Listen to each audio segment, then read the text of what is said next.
Wife manipulated me into open marriage. I left her because I found a better monogamous partner. I've been struggling with my existence for over a few years now. I failed to recognize the difference between right and wrong now. I don't blame anyone but me for this. I let my wife do everything she wanted just to have a happy married life. I followed her in that route, knowing that I didn't like it, but did it anyways to keep her happy. I needed a place to pour out my heart without any hesitation. Who else? Then to a stranger I can say that I let my wife sleep with other men to keep her happy. I, 36 male, have been married to my wife Bonnie, 32 female, for 7 years. We had known each other for a long time. Bonnie is my best friend's sister, and we were a part of a social group from our early 20s. We were seeing different people initially, but in our late 20s we fell for each other and got married. We had a beautiful marriage. Our social circle was common, and we had known each other for a long time. For the first 3 to 4 years, we never faced any serious challenges in our relationship.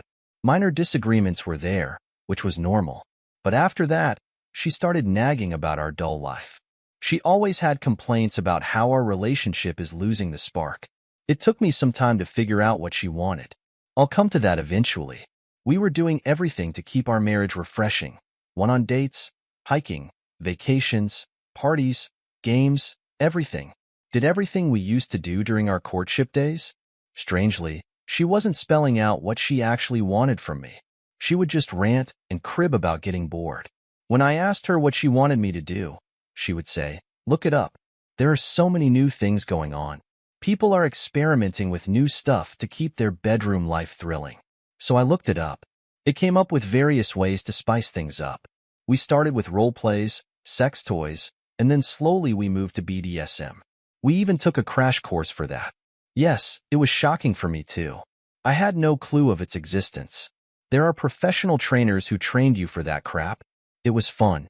I had no complaints. Everything you did was within the realms of marriage, and no third human being was present in between us. Our relationship got better, but my problem was not over. Bonnie was enjoying every new thing we tried, but her happiness didn't last long. She used to get over very soon and wanted something new always. It was like drugs to her. The initial dose that makes you happy doesn't keep you satisfied when you do it over and over again. You always want more. After a year of this, I ran out of ideas and almost gave up, but we still continued with the stuff I mentioned above. Things got wild after our South Asia trip. We were put up in this public island in South Asia, and we found several massage parlors there. There was something off about those massage centers. Firstly, it said erotic massage and your private masseur-masseuse. Secondly, one of the highlights in the advertising board said, "Your identity is confidential." Like what the hell? Bonnie was curious about the whole thing. She went and inquired more about it. It was about getting a massage from the opposite gender with more focus on the private parts. I rolled my eyes and got over it, but Bonnie didn't. She pressured me to try it at least once. She portrayed it as some kind of Asian cultural stuff, but trust me, it wasn't. On the day of our return, we finally tried it. So I entered the private cabin. There was a woman in a bikini waiting for me. I lie down. She starts with a back rub. She literally throws herself on me. I can feel her front. You know what I mean. On my back. And then she asked me if I wanted to get rid of the crew clothes. I panicked and said no. One asked her to stop. I honestly thought that to be some kind of a scam or honey trap something. I got dressed and rushed outside the cabin. I called Bonnie, but she didn't answer. I asked for her in the reception and got to know she was inside, enjoying the session. I was anxious, not knowing what to do. I spot a man who looked like someone from the States. Very hesitantly, I approached him and asked him if this is what they do inside. And he said yes. They provide all kinds of service. Not only the massage. All means literally all. He assured me it wasn't scammy, but they charged you for all the extra services. I was partially relieved that Bonnie was not caught in any scam, but dreaded what was going on inside. After a couple of hours, she came outside with a wide grin on her face. Her young masseur followed her to the front gate, smiling and talking to her flirtatiously, and she reciprocated. We went outside and she asked me how it was. I was like, "You knew what happens inside." She rolled her eyes and said yes. I asked her, "And you liked it?" She grinned and said, "Yeah, it was so much fun." The guy was so good at his work that I just wanted more and more of him. I asked her what did she do. She was like, normal stuff, erotic massage, and some tongue action. Down there. She nodded. It made me feel all was normal. That's how we got into the game of actual exploration. We came back home, and she couldn't stop talking about the benefits of massage. I had no problem with normal spa and massage, which we get often, but not that erotic BS. But she convinced me to try a couple's massage once. After some pushback, I agreed to try this together. We called the professor a masseur home, and he did what he had to. Bonnie used to be very happy and excited during this entire phase. Our relationship indeed sparkled, and I felt we were again a newlywed couple who just couldn't get enough of each other. This went on for a few months, and as usual, Bonnie's excitement faded away sooner than I anticipated. Then one day she comes and says, couples who open their marriage are the ones who live happy forever because they are bonded by love and not any other boundaries. She eventually arrived at the point that we should also open our marriage. Obviously, I flipped out. She showed me several research articles that supported her claim. I said we already have professionals coordinating this stuff. 3S, BDSM, etc. She said she no longer enjoyed it with professionals and now wanted to try it out with normal individuals. She showed me many married couples who were into this, couple swapping and stuff, and they had happy long marriages. I was still not convinced when she suggested that we try it out with one such married couple and see how it goes. She promised that we would stop if I didn't feel comfortable. I agreed to give it a shot. I won't say it wasn't fun or I didn't enjoy it. I did, but it felt like taking an illegal substance. You know how it feels. It gives you a pleasure and you enjoy the highs, but when you wake up the next morning, you feel bitter about your choice. You feel hollow. Eventually, we got into all kinds of stuff, swapping, hookups and whatnot. Every time, it was about let's do this once, and then it was like, okay, this would be the last time. All this continued for over 2 to 3 years. Initially, I used to go silent after every session, but then I stopped thinking about it. Maybe everything happened so fast that I wasn't able to process this and just went with the flow. On a side note, yes, our relationship strengthened. We didn't fight and Bonnie used to be happy. We had set up some ground rules like no emotional cheating, never screwing anyone in our bedroom, not hiding anything from each other, and if we ever get feelings for anyone, we'll stop seeing them and confront each other. A year ago, I met this one, Ella, and felt that she had the vibe I had been looking for. Yeah, before that, let me tell you that my count in hookups was way less than Bonnie's. Women generally have an easier way out finding men. Bonnie did set up a dating profile for me, but my problem was I was looking for people with similar mindsets, but people there on that platform wanted action and not vibes. So after a while, I stopped trying aggressively. Coming back to Ella, I met her at work. She had a breakup recently and was single at the time. She was a contractual employee hired to assist me on a short-term project for a year. We bonded over work, and eventually, I told her about my marital status. She was amazed that Bonnie and I were so open-minded. Bonnie and I started meeting outside in work hours, and yes, we got into a physical relationship, but the thing was, I got emotionally attached to her. Not only in bed, I wanted to meet her outside. I stopped chatting with other women, and even when anyone hit on me, I avoided them.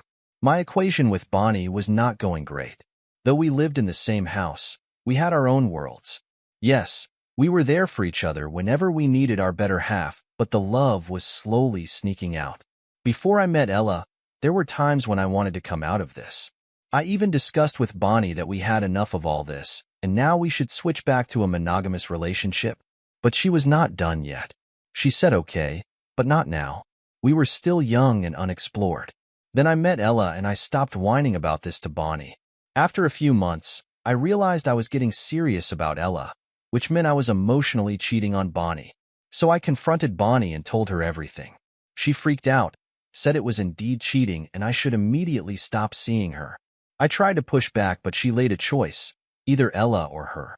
I chose my marriage and gradually got distant from Ella.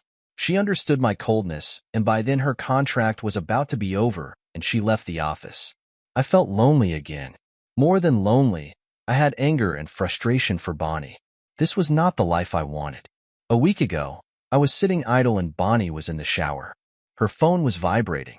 Out of curiosity, I sneaked in, We never checked each other's phones, and when we knew what we both were doing. So what's the point? There were incoming messages from someone saved his future. I opened the chat and found she was in a relationship with this man, and the most shocking revelation, she was planning on divorcing me, and he was doing the same with his wife. It gave me chills to my bones. I looked for other chats but found none. She was not chatting or seeing anyone else but this man. I looked up the timeline and found they had been in a relationship for more than a year now. Even when I confessed to her about Ella, she was swearing her love to this man. Yet, she didn't tell me and instead asked me to break up things with Ella. I wanted to confront her right there, but by now, I have become numb. I don't actually feel anything. So I just kept the phone back and pretended nothing happened. Bonnie and I are almost strangers living in the same house. After a week of knowing this, I don't feel anger anymore. It's more of a betrayal. I have an existential crisis. What I have done with my life, I don't want to confront her. I just want to vanish from here. I have it there of his deployment, but that's after 4 days. I have to sort out other stuff too, but not before letting out my emotions. So I'm here. I know I called for my misery, and now I have to deal with it. Update 1. Thanks for the incredible support. It really means a lot. I knew I would be called weak, simp, and all sorts of names. Maybe I'm all of it. A stranger's comment cannot hurt you more than a betrayal from your loved ones. I have attended 2 sessions with the therapist, and it helped me clear my head. I basically had 2 choices: confront her and burst their racket, or silently sort out my crap before they attack. I followed the second one. I pulled out my contribution from the joint account. I wanted to change my workplace because this one was close to Bonnie's, and under no circumstance I wanted to cross paths with her. I discussed that with my manager, and he said that there might be an opening in another location, but that's in the next town. I said I don't mind. He's yet to confirm that to me. I'm also seeking other job opportunities far from this place. Maybe neighboring towns or outside the country. I'll look for the place once the job thing is sorted. I also reached out to Ella. I'll tell her my guilt or desperation, but I wanted to tell her the truth. I asked her for a meeting, but she refused.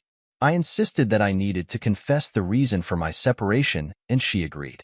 I told her the entire story. Also about Bonnie's plan for divorcing me and my counterplan of ghosting her. She said she was sorry for me but wanted to stay out of this mess. I respect her decision and didn't contact her again. I hired a divorce lawyer to sort out the matter. Our marriage was complicated. It wasn't the case of infidelity. Emotional cheating is not a thing in the law. It's not that infidelity is criminalized in states, but it plays a part in alimony. A gentleman from this community cautioned me that a good lawyer can make a lot of difference in alimony and settlement. I hired one of the best lawyers in town. A little expensive, but I hope it's worth it. He assured me he would save me the alimony because Bonnie earned a substantially good salary, if not more. He asked me to remove Bonnie as my nominee from all sorts of legal documents and insurance. That is still in process. So yeah, that's all the update I have for now. Thanks again for all the support. I look forward to comments, both good and bad. Update 2. I have quite an update this time. As I mentioned in my last post, I had almost sorted out all the stuff before serving her the divorce papers. The divorce papers were in. Before that, I had thought of various ways of bursting her bubble, but when the time actually came, all I wanted was peace. I wanted to silently move out. I did the same. When she was at work, I packed all my stuff, loaded it onto my truck, and moved out. I kept the design divorce papers on the dinner table with my lawyer's contact and a note saying, "Save your time and energy of preparing divorce papers for me. Here you go." By the time she returned home and found the note, I was already in my new apartment next town. My manager helped me get a transfer to a different office location and found a place nearby. I haven't informed a lot of people about this place. It's just between my brother and my parents, and yes, Ella, we'll come to that in a while. Bonnie contacted me, but I had blocked her from all platforms. I could see her calls and voicemails piling up in the blocked folder. I knew she understood my message.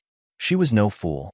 After a while, I got a call from her brother, my friend from college who introduced Bonnie to the group. I didn't respond to him. He sent me an angry voicemail asking me to talk to Bonnie.